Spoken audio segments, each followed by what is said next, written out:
அஸ்ஸலாமு அலைக்கும் வரஹ்மத்துல்லாஹி வபரகாத்துஹு. குர்ஆன் ஓதும் வீடு. குர்ஆன் ஓதும் வீட்டில் வந்து ஷைத்தான் குடியிருக்க மாட்டான், வறுமை இருக்காது, நிம்மதியும் பறக்கத்தும் இருக்கும். வானவர்கள் வருகையா அல்லாஹ்வுடைய நிஅமத் கிடைக்கும். நூறு என்ற ஒளியை கொண்டு அந்த வீடு பிரகாசமாக இருக்கும். யார் அதிகமாக குர்ஆன் ஓதுறாங்களோ அவங்களுக்கு கபரில் வந்து சிபாரிசு கிடைக்கும். குர்ஆனில் ஒரு ஆயத்தை வந்து தெளிவாக விளங்கி ஓத முயற்சி செய்யணும் இன்ஷா அல்லாஹ். குர்ஆன் ஓதாத வீடு. குர்ஆன் ஓதாத வீடு வந்து கபர் போலே இருக்கும். ஷைத்தான் குடியிருப்பான், வறுமை இருக்கும், நிம்மதியும் பறக்கத்தும் இருக்காது. இப்னு அப்பாஸ் ஸல்லல்லாஹு அன்ஹு அவர் கூறுகிறார்கள், யாருடைய இதயத்தில் குர்ஆன் என்ற ஒரு ஆயத்திலேயோ அவங்க இதயம் வந்து பாழடைஞ்ச வீடு போல இருக்கும் என நபி ஸல்லல்லாஹு அலைஹி வஸல்லம் அவர்கள் கூறுகிறார்கள்.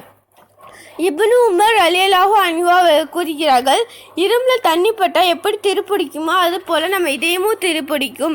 நபியிடம் கேட்கும்போது யார் ரசூலுல்லா ஸல்லல்லாஹு அலைஹி வஸல்லம் அவர்கள் கூறினார்கள், எப்படி இந்த திருவை நீக்குவது? அதுக்கு நபி ஸல்லல்லாஹு அலைஹி வஸல்லம் அவர்கள் பதில் கூறுகிறார்கள், அதிகமாக மவுத்து நினைங்க, குர்ஆன் ஓதுங்க. இன்மையும் மறுமை வாழ்வில் வெற்றி பெற அதிகமாக குர்ஆன் ஓதுங்க இன்ஷா அல்லாஹ். ஒவ்வொருவரும் குர்ஆனை அதிகமாக ஓதி வீட்டை பிரகாசமாக ஆக்கி கொள்ள வேண்டும் இன்ஷா அல்லாஹ். எனக்கும் எங்கள் மதரசாவுக்கும் துவா செய்யுங்க. அஸ்ஸலாமு அலைக்கும் வரஹ்மத்துல்லாஹி